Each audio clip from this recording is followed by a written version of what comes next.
How do we do that thing you said, the presentation? Is that in here? Oh, wait, here it is. Yeah, okay. Yeah. Because we don't have a present.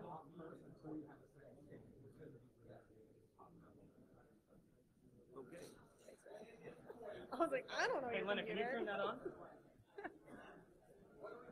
Can you turn that on? So we can actually see the crap?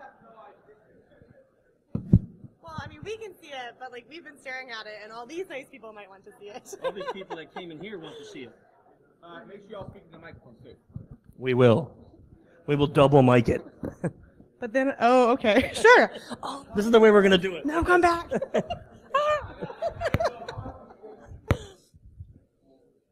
Please turn my screen on. Please don't break a microphone.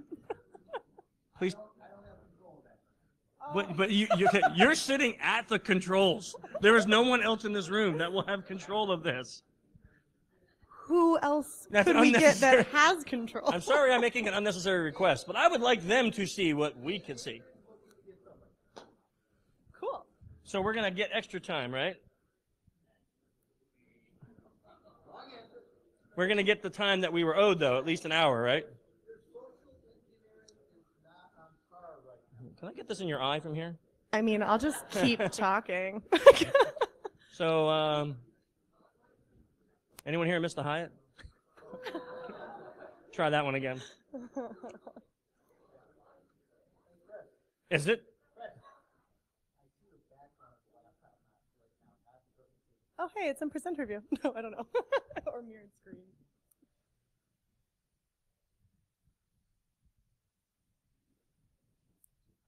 Oh, yeah, that's fine. That's fine. Can you put it up there? I can't. I see the background only. So with the recording right now, you're just seeing the background of the computer, not the slide. Yeah, but that's because I have. So I just need. Mirror the screen. Hold on. Calm yourself down. Yes. No. You want to extend that screen? I want to do this. Is that any better?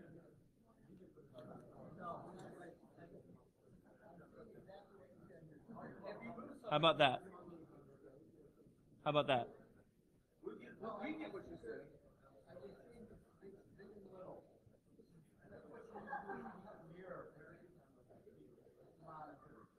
If you mirror, you won't be able to see the notes. I know. Okay.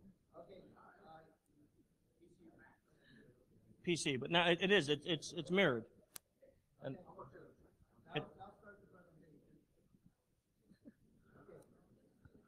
But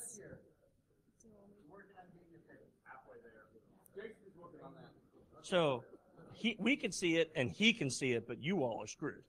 so 4 people seems like good odds. So let me tell you what's on the screen right now. There's some blue letters. Hey! Woo! Jason for the win.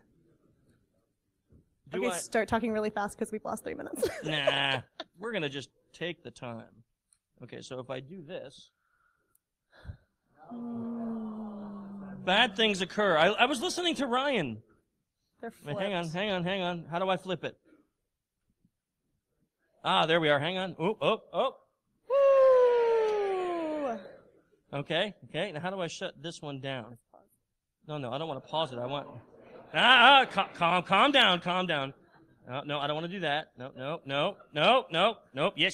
Nope. Yes. Nope. This yes. is very stressful. I know there can't be, believe me, if there's going to be a poop throwing monkey anywhere, it would have been at the Hyatt. It would have not been here. We can't even put a sign on the door in this hotel, so. No, we can just do that. Yeah. No. But- Okay, never mind. Okay. I meant it's going to change. We're just gonna- Let's just go. Yeah. Yeah, let's just. Point at me. Yeah. You're sure. Okay. Okay, can you guys see that okay? Okay. Let's actually get started. There's some boring crap about us. We're Yeah, pretty we do awesome. things. Yeah, that's it. Let's move on to the real stuff. Okay, so we're talking about vishing today. V with a V, right? So voice phishing. And the reason this actually came up is for a couple different purposes. First, these are literally just a very small sampling of the news articles from the last 2 months. So we have a couple ladies on our team that one of their jobs is to collect all printed stories about the 4 main attack vectors from social engineering, and one of them being vishing. And if you look back a couple years in our spreadsheets, you start to see like vishing was very, very limited in how it was as an attack vector. You come forward a couple years, and that part of our spreadsheets are full. I mean, just chock full of stories. And these are just a small sampling of what we see in the news daily from vishing. So I had this idea about 3 years ago that we do a massive amount of vishing, a real ton of vishing as a company. So I thought if we can collect all the datas when we vish, that we would be able to analyze that data and present some really cool artifacts for the community on things like best times and days and genders and pretexts to vish. So we've been collecting this data for the last 3 years. And then when Kat came aboard, she's like a data freak. So we were able to give her all the datas and let her loose on analyzing it. And that's what we're going to present to you today, some really awesome finds on vishing. So how many people here do vishing at all as part of service offering as a pen tester or a social engineer? Okay, so yeah, quite a few hands. How many people get vished as part of your services? Okay, so I don't mean that in a bad way. I mean it's part of your services, like you hire people to do this for your company. Really? Come on, I know there's a few of you out there. Yeah, I know there's at least a couple of you that do this because we do it to you. So come on, raise your hands, right? So this will be important data for you to understand. Okay, the legend. So let's just talk about what you're going to see, so we don't have to go through this and explain each time like what it is that we're talking about, because we use some terminology that may be familiar or not familiar to you. Is this you or me? Yeah. Me. Okay.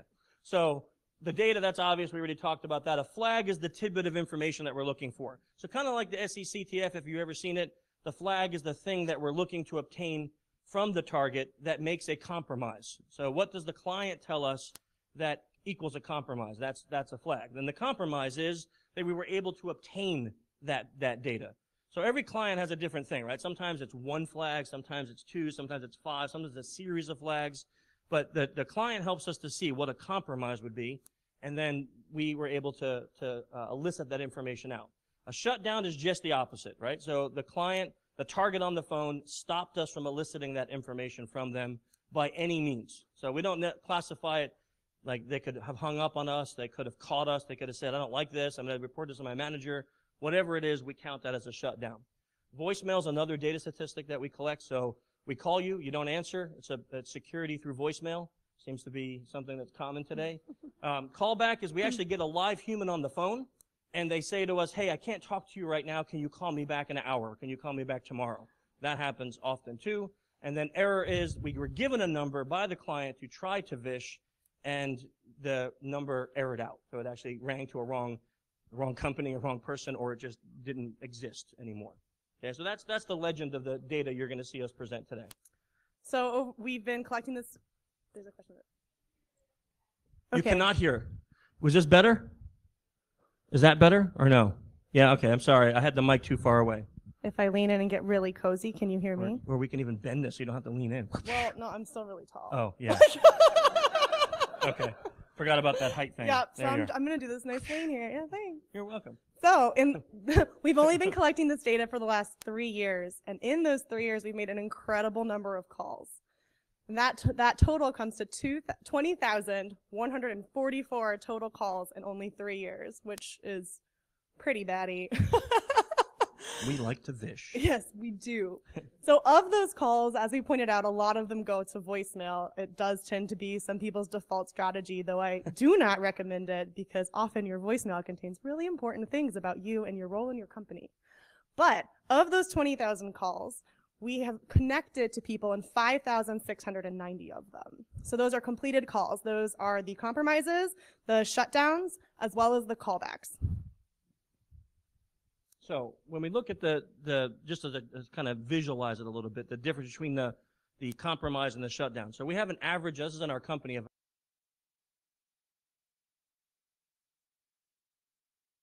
53% compromise ratio. So that means 53% of the time that we get a human on the phone, we obtain enough flags from them to count it as a compromise.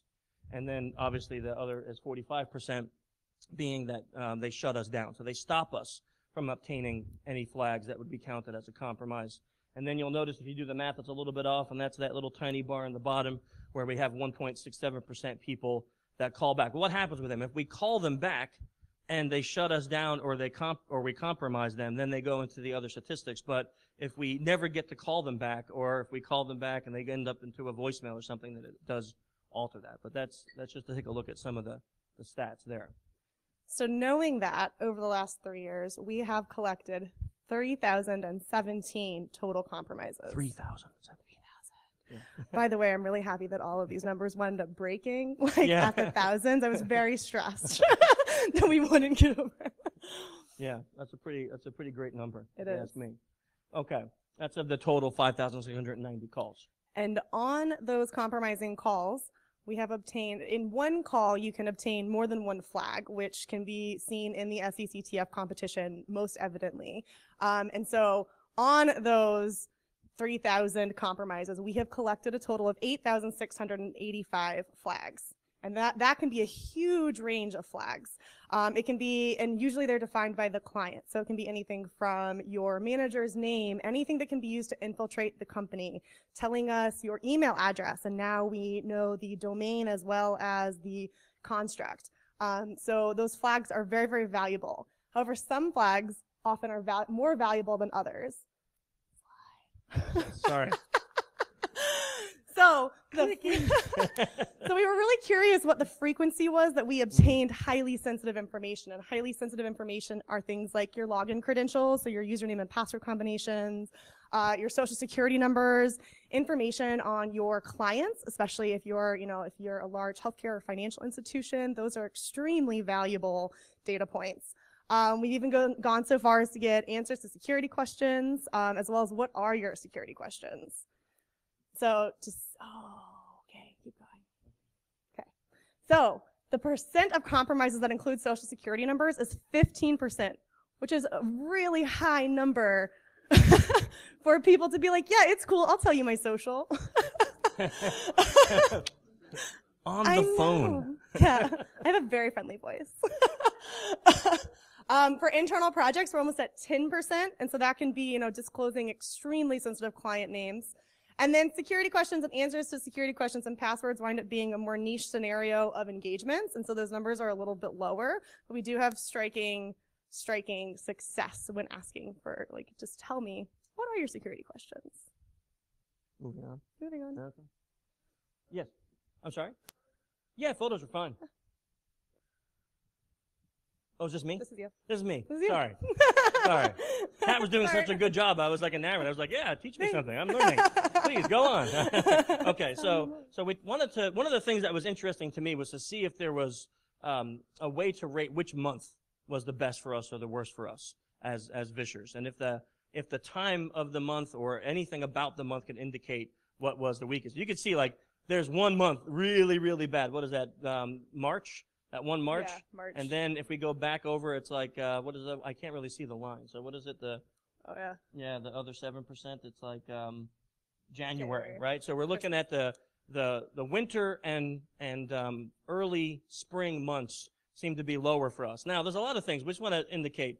This also could be partly our team and holidays and vacations and things like that. So I just point that out. This doesn't necessarily indicate the best months to Vish people. But what I found interesting about this data is you can kind of see consistency across the board. There's really not a particular month every year, year after year, that was generally worse. If you had asked me this before I saw this, I would have said probably November, December time would be the worst time to Vish.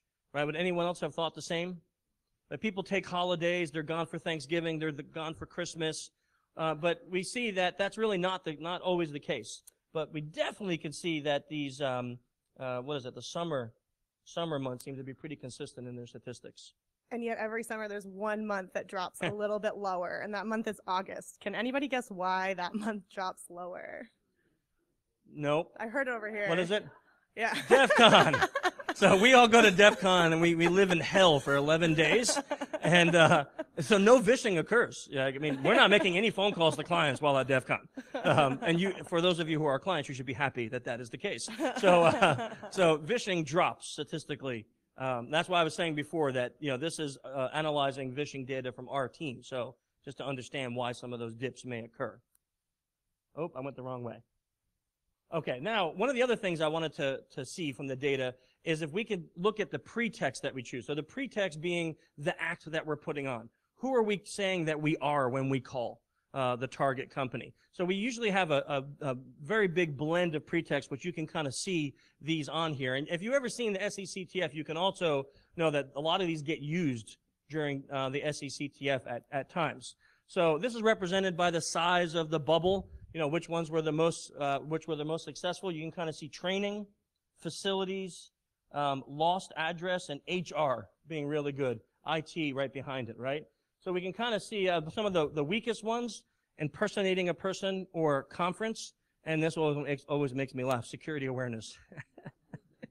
Yeah.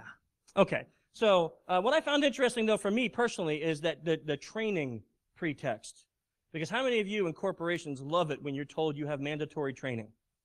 Anyone? You have one guy raised his hand. One guy raised his hand. We have a therapist in the room, so afterwards, you should get some help, sir. I'm worried for you and your safety.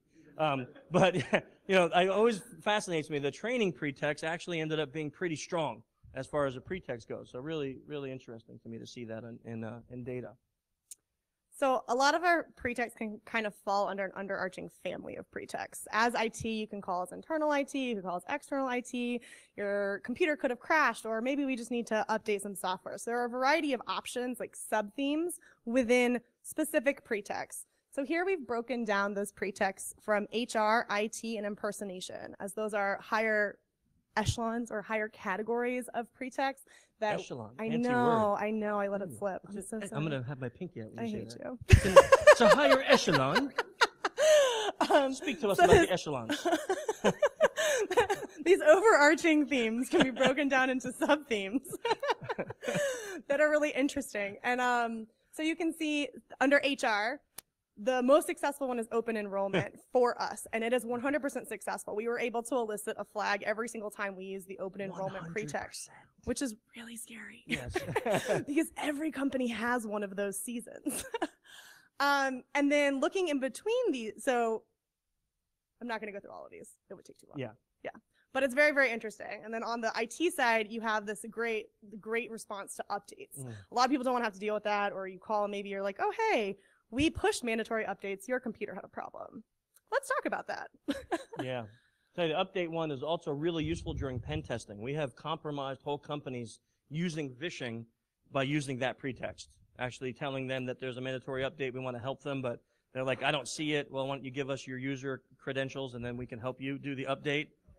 And that has worked amazingly well. Here, we'll just email it to you and you Yes. can open this nice file. I've made it so easy for you. Always interesting. So looking at okay. what? Was I going on? Yeah, that's fine. Okay. So then we have one common theme that we use in both HR and IT, and it's just really interesting to look at this concept of like a database upgrade or a database problem. And though that is technically a tech problem, people respond to it better from an HR perspective. Well, I can't tell you exactly why this occurs. It feels to me likely that HR might actually have a database problem or need your help fixing their database problem, but maybe IT should know how to fix the database problem themselves. So that would be the inference we derive from this data, though we can't be sure exactly why. So the database pretexts with HR are slightly more successful from a social engineering perspective than the IT database pretext. Yeah, people want to get paid. Is this me? Yep. Okay. So then we also broke it down by industry. Wanted to see, based on the industries that we have as clients, was there one industry that seemed to be more vulnerable to vishing than others? So you can kind of see this nicely represented here. So you can see communications being the biggest weakness, right? So that would be any type of telecommunications company like that. And then you can see our next biggest one, I think, is pharmaceutical. And then you can kind of see everything.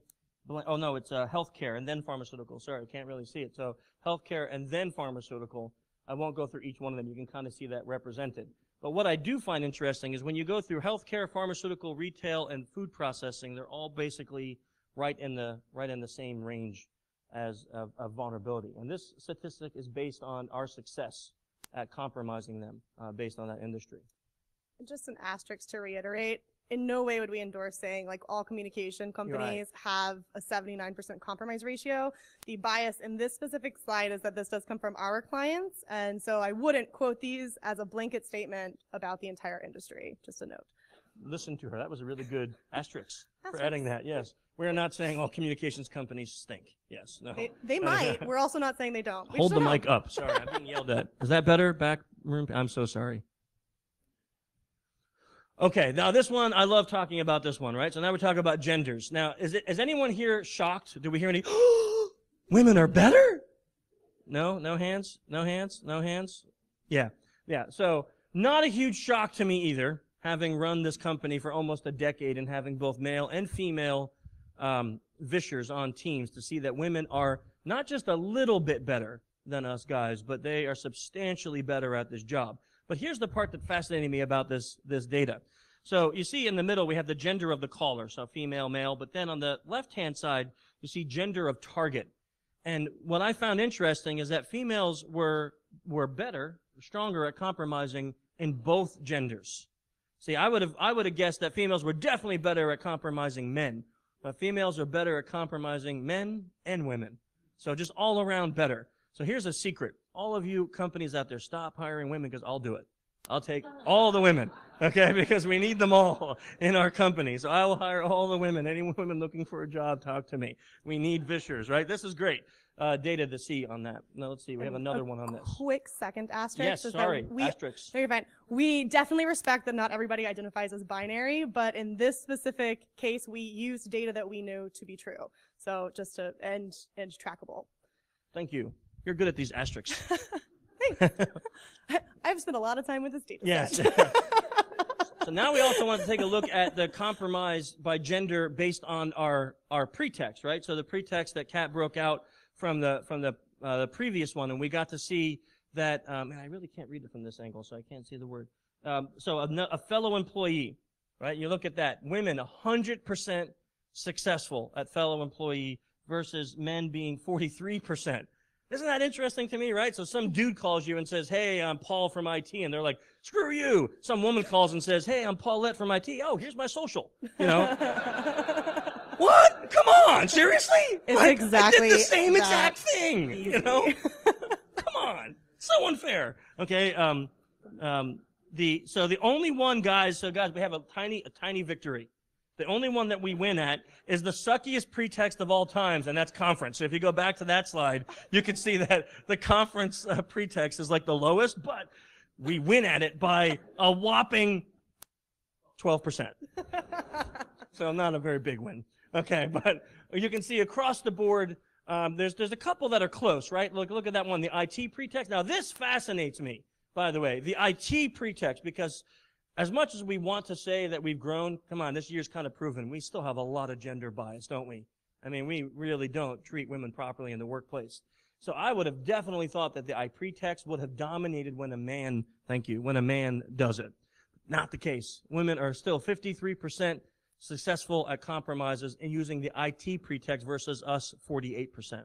So I found this set of data truly fascinating to see. Yeah, security awareness. Well, think about that. You know, I mean, we all hate security awareness as it is, right? Now a woman calls and she sounds so nice and friendly and tells you have to go take this training and you need your user ID to sign you up for it. Yeah, 77 versus 50%. Because when I call, I'm like, sorry. you have to go do the training now, jerk. And they're like, click, you know. And, yeah. I was hoping you would. Oh, that's the training one. Sorry, yeah, we have 0% success as men on that. No one listens to me when it comes to security awareness training, okay? Ryan and I have endless shutdowns. Poor Colin lives in voicemail hell when we're using that pretext, okay? We're not winning. Women? Yeah, 40%. Thank you. You're welcome. I'm sorry I'm so good at my job. Yes. Don't be. Okay. So this was really exciting and really interesting because looking at times of day and days of the week as a social engineer is actionable advice that you can use to determine how you want to conduct your engagements for the best compromise potential, hopefully. So we're going to have a little shouting match here, but maybe like a low-key shouting match since there are other speeches happening. Doesn't matter. Okay, never mind. Go as loud and aggressively as you would like. Yes. So which day of the week would you guys guess is the best day to get compromises or to get the highest compromise ratio? Okay, I heard Monday and I heard Friday overwhelmingly. Someone says Tuesday. Way to be different. Hmm? Do the grand reveal. The grand reveal. The grand reveal. Ba-ding! Friday! Yeah. Yes. Friday. Now, I'm just curious, how many of you really are shocked by that piece of data? Yeah, I'm shocked. I actually was myself, no joking, shocked. I would have literally guessed when she presented this to me and she asked me this question, I was like, oh, hands down, Monday. Monday's the best day to fish, hands down. No. Completely wrong. Yeah. And? So looking at the opposite of that, we'll do one more shouting match. What day do you think is the hardest day to compromise? Interesting. Oh, the Tuesdays. I hear Tuesday, Wednesday, and Monday. All right, grand reveal. Bam! Monday. Now, this is really, really interesting because, yes, Monday is the hardest day to get a compromise based on this data. And it's not even like by a small margin. No. Flip the slide. Yes, flip the slide so you can see the not small margin, Chris. There we are. Mondays have a 29% compromise ratio compared to the rest of the week, which really hovers within like 52 and 65% or 68%, which is not a statistically significant range. So it's essentially like Mondays are awful and people seem to be really on top of catching us. And the rest of the week is really, really even. So I'm no longer fishing on Mondays. Yeah. Yeah, so great stat. To confirm this data, if we look at the shutdown ratios, not only are the compromise ratios lower, but people are absolutely shutting us down more frequently on Mondays. Yeah. So that is a 70% shutdown ratio on Mondays. Again, compared to 4 days that do not have a statistically significant range. I mean, seriously, between 30 and 40% more shutdowns on Mondays. That's just ridiculous, isn't it? Yeah. Wait for it. No, we don't count voicemails on Monday. I'm sorry. That was wrong. Monday's anti-voicemail day, okay? I only count compromises on Mondays. I don't care what happens. No, I meant in this statistic, it's just shutdowns. It's not, voicemails are not counted as shutdowns. Yep. Right? If we get a voicemail, that's not a shutdown, it's a voicemail. But I like your line of thinking because if we look at the voicemails, interestingly, Thank this you for leading that in. Yeah, we did not plant him there, yes. I swear. Maybe. No. I was not party to that. So this is looking at the voicemail ratio. So the ratio of calls that we connect to a voicemail versus all calls we make. And on Mondays, it is notably lower. Mm-hmm. So on Mondays, we only hit voicemail. We hit voicemail 60% of the time versus the rest of the week, which is mid 60s to low 70s. It seems like from this data, yes? It seems like from this data, an inference could be made that people are way more on top of their game on Mondays. They're picking up their phones more often, and they are shutting us down harder. So coming off the weekend, it seems that the fresh mentality is really benefiting your employees, and they're like, oh, I don't have time for this. I'm here to do my job. I'm doing great. I feel great. No, you cannot have my social. I like this, though. You know, that actually crossed my mind when I did this. I was like, huh. We will not be doing that. But Noted. what I find fascinating about like Mondays, they're all like, I'm going to protect the thing. And by Friday, they're like, I don't give a crap. Not even by Friday, by here's Tuesday. My wallet. Yeah. Take my wallet. Here's my money. Here's my car. Here's my ID. I hate my life. I tried once yes. yesterday. I tried on Monday. Forget it. I'm done trying. And this is me. So I also wanted to know about compromises based on time of day, right? This was very interesting to me because since we have multiple teams fishing throughout the week and the days, what is the best time? So AM versus PM, right? And we did this just so you know, based on EST time. Asterisks. Asterisks. This slide is actually based on all of our clients because we could confirm which compromises were definitively made on what time of day in certain time zones. So this slide is based on all of our clients because we knew what ranges to count as AM and PM. Another asterisk. She's good at those asterisks, right? I feel a presence behind me. I feel a presence. But the next slide is so cool. The next slide is so cool. I can feel the evil presence. Isn't that amazing?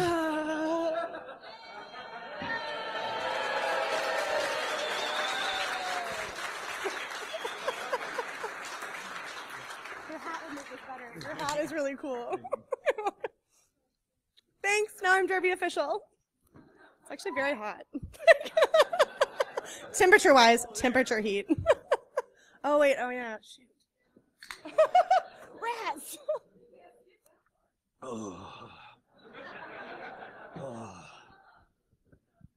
It's done. Okay. Compromise, but yes. Compromise ratio, AM versus PM. Okay, so we can see. I feel like I'm back on ski team. Yeah. Yeah. I can hurt your teeth. It does. Like, they're tingling? Yeah. I think that my gums are disintegrating. My internal organs are failing quickly. Let's finish this. Okay, so we can see not a huge. No, I'll be okay. You want water? Okay, no. So not a huge difference, right? Not a giant difference, AM versus PM, but statistically enough to say that maybe the afternoon is a better time for us to call. Now, when we look at this, is this you or me? This is me. You Okay. can do it. No, go ahead. This is all East Coast data. We had the most we don't have the location data of all of our clients and all of their offices, especially if they have like a global campus. We will be adding that. We will be changing this, yeah, because of this project. Lots of things are changing because of this project. But we looked at East Coast data because we could pin that down. We definitively had East Coast offices, so it was how we made the foundation for this slide based on the way we had been accruing data over the last 3 years. So if we look at it, it also echoes the fact that the morning is a less strong time of day to compromise compared to the afternoon, with lunch being, Yeah. I mean, I guess I can't call it lunch. That's biasing your reading of this. Yeah. But at noon, it drops to a whopping 27% compromise ratio, which is sad. That's like lower than Mondays. Lunch is sadder than Mondays. Yes. But really interestingly, if we look at, oh, sorry, yeah. This is for calls that connected and resulted in a compromise. That's a so good it is the question. ratio of compromises to all completed calls. And the really interesting part is that 1700 hours or 5 p.m., that compromise ratio hits an all-day high of 72%, which the way we are inferring that data is people are looking to leave the office, get out of Dodge, and they don't want to deal with you anymore. So they are willing to tell you potentially what you want to hear to get you off the phone. And then it dwindles after that, likely Which is because people awesome, by the way. Which is, yeah, I mean, in my head, I was always like, I'm going to start fishing this morning. I'm going to check that off my to-do list. And now I probably won't. Yeah, right.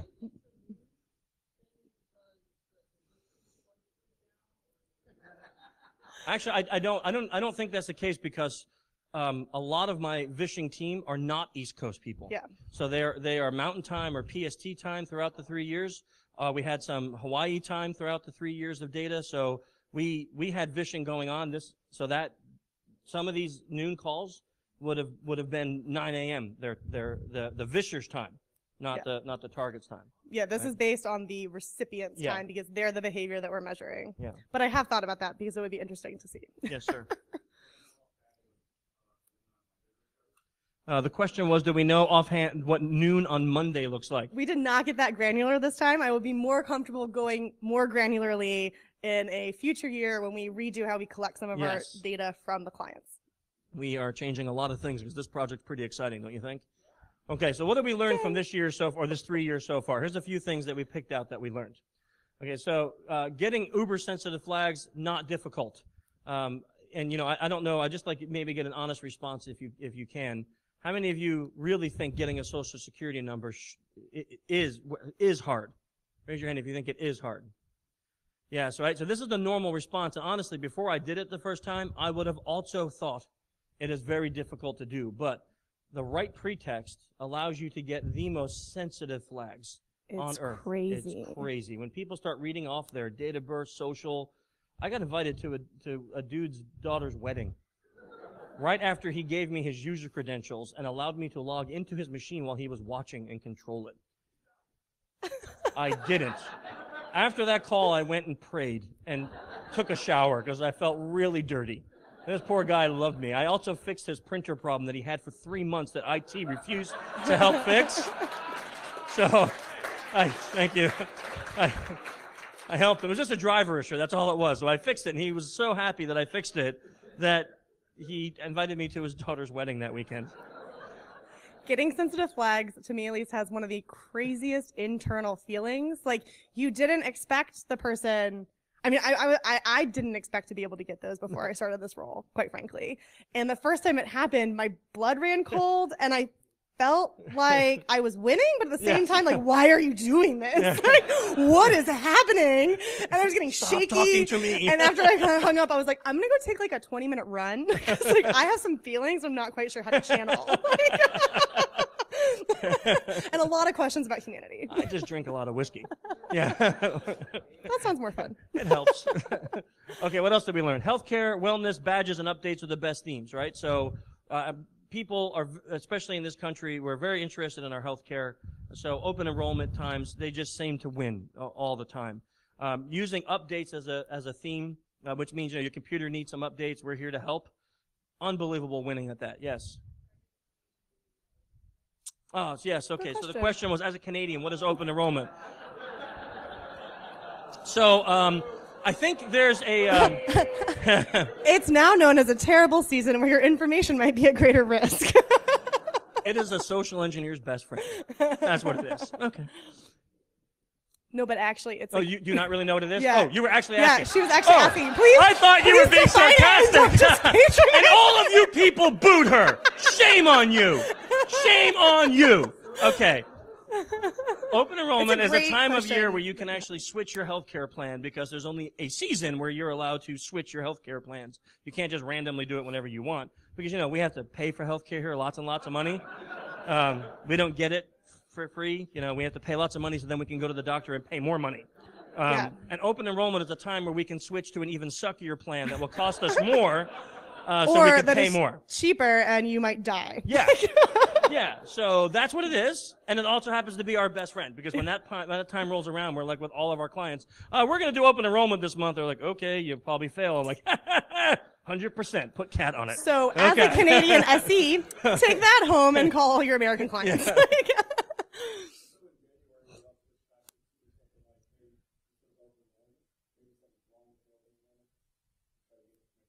So the idea was that in January, switch to like something's wrong with your open enrollment. So we've done that, no joke, HR database, we're messing with the healthcare, database dropped last night, your record got flagged, all the data's wrong. And we just need to verify your data to make sure that it's okay. By the way, I have your social as 1, 2, 3, 4, 5, 6, 7, 8, 9. And they're like, no, that's not right. Yeah, man, dude, your healthcare is going to cancel if I don't fix this. And they just give me, this is literally how we do it, right? I mean, it's that simple. And I just told a whole room full of hackers. Oops. And moving on to other things we learned. Fridays help you win. Mondays suck. Okay? As a social engineer. So you definitely want to start focusing on Fridays. Afternoon vishing for the win, right? It seems to be the best. And the big thing that we should all take away from this speech, women rock. No matter what the pretext, no matter the time, the target, gender sensitivity, women rock. That is a definite thing that we should all take away from this. If you do not have a woman on your team and you do this for a living, you should probably, I was going to say get one, but that sounded like... How about reevaluate? I don't know if getting one is the right term. You should go buy one. Reevaluate. You should reevaluate and hire. Staffing. Hire your staffing, your reevaluate. And moving on. Words are hard. Questions! Oh, why don't you let me up here? Good talk. Okay. Yes, sir. So, with this data, if you're trying to go on to the hosting side and better protect others, what kinds of things would you in training, things like that? Have you thought about that as on those data? So the question was, how would we use this data as part of a blue team to secure? Would you like to field that one? Yeah, I think one of the first things I would ask is, that Monday statistic really stood out to me. I would say, how can I keep my employees alert on Tuesday through Friday? Is there anything we can do to motivate them to care past a single day of the week? So that would be a first big red flag. I think some other ones are, be aware that gender, whoever is calling you, it doesn't matter if they sound helpful, helpless, strong, sensitive, you need to properly verify callers. You need to have, very strong policies for how internal verification works and, where to go if anybody has questions. And then also making sure that people are reporting. Make sure that you know if people are under live fire phishing calls. I think for us, see, this data is interesting, right? But you can't go back to your population and say, hey guys, we're weak when women call. That doesn't help anything, right? No one's going to remember that when you're on the phone. It doesn't work. So I think the one key point that Kat said is to have a proper reporting mechanism in place. 10 minutes, okay. A proper reporting mechanism in place that is not fear or shame based. See, a lot of times what we find in companies, the reason people don't report is because they're afraid that when they report, they're going to get canned, or they're going to get humiliated, or they're going to get told off by the boss or their manager, so they don't report. If you make your reporting mechanism a place of not fear and shame, but reward, then people will be more prone to report even after they've done something bad. Yeah. So, trying to teach people, this data set for us is how to do this for a living. From a blue team perspective, all of this data will not be important to you. You just need to know probably phishing is going to work better for your team on Friday, right? You're going to be more vulnerable on Friday. So what do you need to do to help protect the perimeter on Friday, right? Those are the kinds of things you can keep in mind. Okay, take a long weekend. Sir, we had a hand over here.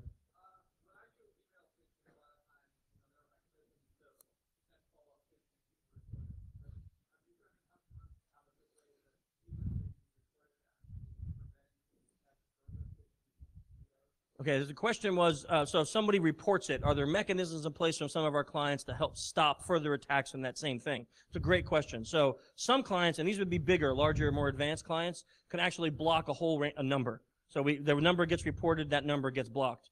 But most of the time, what we see as being a protection is the human firewall.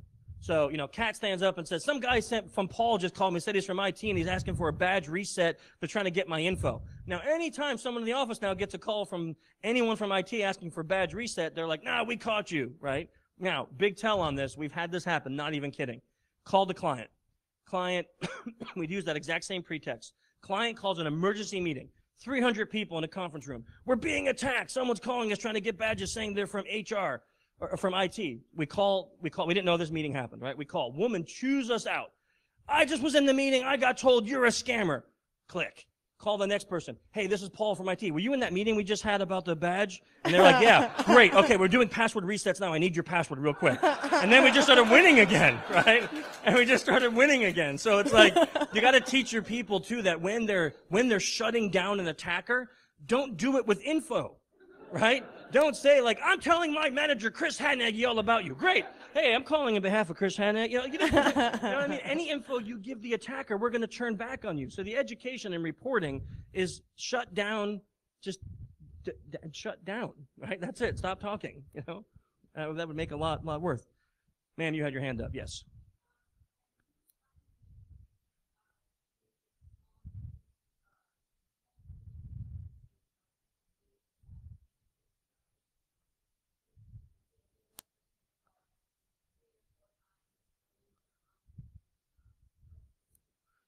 So the question was if we had any data on multiple calls to the same target, success ratios for calling the multiple calls to the same target. I don't think we had any of that, did we? Unfortunately, that's like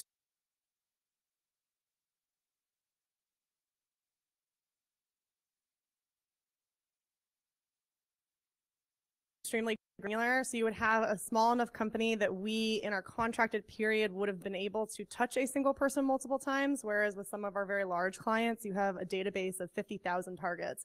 So to thoroughly test, they don't often want you to revisit. So unfortunately, we don't have a statistically significant sample size to draw on, but it's a great question. And one of our clients got 280,000 people. I mean, we're not going to call them twice. Yeah. I hope not, because if we're doing that volume of phishing, well, that'd be really a lot of data. So much data. I mean, we should start doing that. Yeah. Yes. We're calling them. Yeah.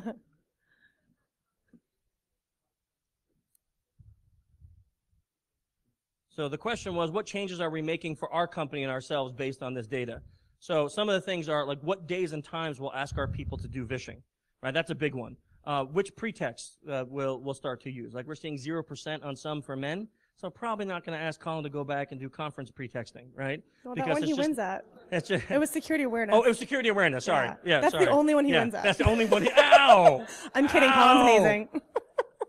Colin, you want the knife? You want the knife? Okay. Yeah, so I'm a man. I have to live with this. Woe is me. So yeah, we're just going to make changes to the type of vishing that we do and the that we do it to enhance our abilities. And right? we'll probably make some changes on what kind of data clients give us to be able to see a little bit more granularly what trends may exist. Yeah, for sure. Lots of hands. So let's start. That gentleman back there. Yeah, the red shirt. No, so the question was, do we have stats on age ranges? So the issue with that is that we don't get that data unless we get date of birth from the target, and that is not an always flag, so we can't always do that, and we don't get that info from the company. So we don't know. The answer is no. We don't have that data. We don't. Sir, right here.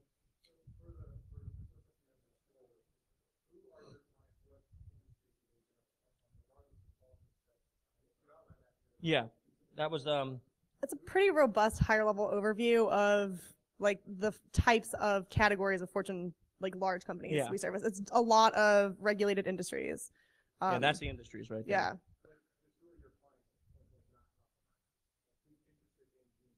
Oh, so actually we get calls from all sizes, but we generally work with Fortune 500s or larger.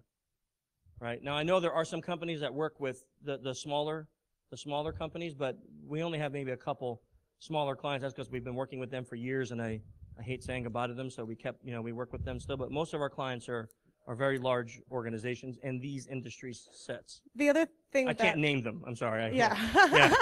A nice try. I know you just took the SE class from Ryan, but no, you're not. I'm not falling for it. Okay. I would also echo back to the fact that vishing is on the rise. And so the companies that can get the budgets approved are the ones that have the most sensitive data to protect. So they are those regulated industries, and those are the ones that seem to come to us and say, hey, we've gotten approval to test this because it's now a risk for us. Yeah, sure.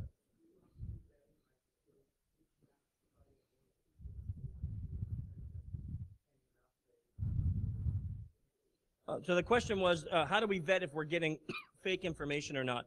So that's not our job, right? Our job is not to prove your information is real unless we're doing vishing as part of a penetration test and they're giving me a password and I'm typing it in and we're like, that's not working. Can you give me the real password? That's the only way. But otherwise, our job is to see if people will talk to us on the phone. We give the data to the client. So now the client can verify if it's real. And if they're giving us fake data, we still tell them there's a great chance of your employees slipping up. So tell them the shutdown should literally be what the word is, shut down. Stop talking to the attacker. Because it's little things like that woman blowing up on me and telling me that they were just in this big meeting that turned our whole vishing team around, and now we're compromising the heck out of them with that data. So don't think that you can get angry and give any details to an attacker. Yeah. Yeah. Rick?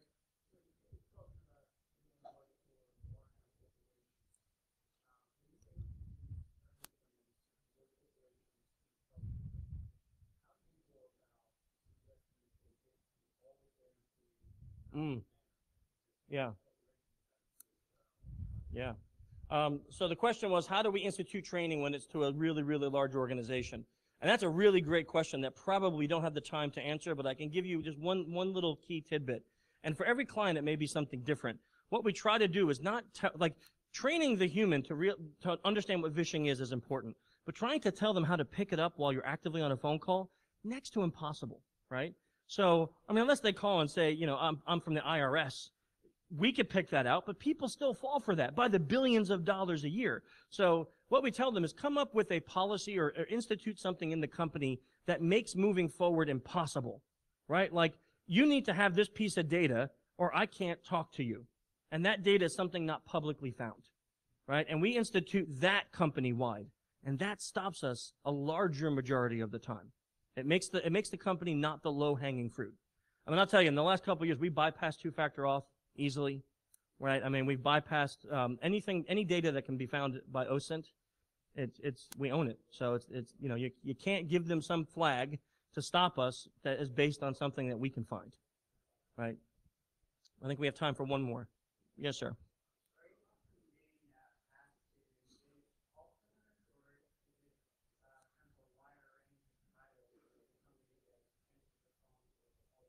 Yeah, that's a great question. So the question was, are we asked to fish call centers, or is it just employees? It's both.